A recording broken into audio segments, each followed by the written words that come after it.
Bonjour Daphné, d'abord bonne année. Merci. Je suis ravi de vous retrouver, vous êtes resplendissante. Oui, 2018 vous va à merveille. Vous sciez comme un gant, plutôt comme une robe de soirée. Oui. Mathilde, c'est bien simple, vous avez l'air de rajeunir. Bertrand, vous avez le regard encore plus pétillant qu'avant. Et Ariel, j'ai l'impression que vous venez d'avoir tout juste 20 ans. Et moi Vous, j'en parle même pas, Michou, c'est exceptionnel. Et là, je pense que vous allez me dire que vous trouvez que moi aussi j'ai l'air en forme. Oui, vous avez l'air en forme. Ça c'est parce que je fais le Dry January. Ah. Alors, ça vient d'Angleterre, comme le Prince Harry ou la marmelade. Et l'idée, c'est de ne pas boire d'alcool pendant le mois de janvier. Alors c'est dur, hein, là on est le 12 et... voilà. Mais Michou aime beaucoup. Ça va être très compliqué, Michou. Alors, allons-y. Mais c'est un véritable succès puisque plus de 3 millions de personnes en Angleterre et près de 11 personnes en France tentent, comme moi, de démarrer 2018 sans alcool.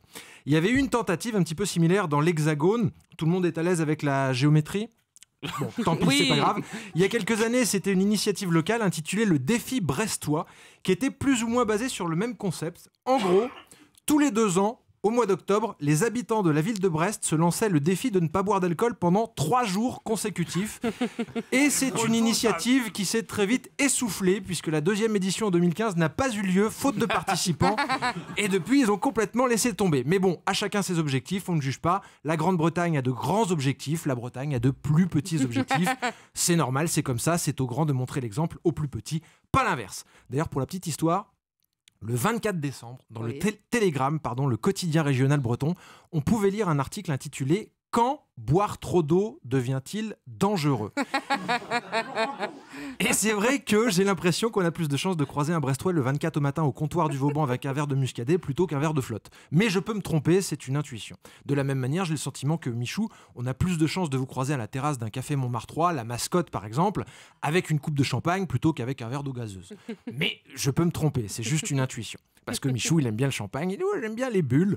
Alors, il faut prendre un Perrier. Alors, non, mais je préfère le champagne. Alors, c'est pas les bulles que vous aimez, Michou, c'est le champagne.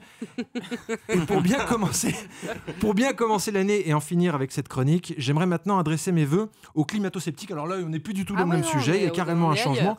Vous savez, les climato-sceptiques, c'est ces gens comme Donald Trump, ou non, il n'y a plus que lui en fait, Donald Trump. Oui, c'est ça, on a fait le tour, il est tout seul.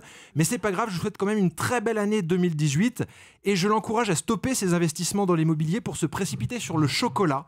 Parce que d'après une étude parue il y a quelques jours qui explique que le réchauffement climatique provoque de graves dégâts sur les plantations de cacao, il se pourrait que d'ici 30 ans, il n'y ait plus du tout de chocolat, auquel cas il nous faudra remplacer la fameuse expression « pas de bras, pas de chocolat ». Oui. Par pas d'accord sur le climat, pas de chocolat, Voilà. qui est quand même un peu moins rigolote.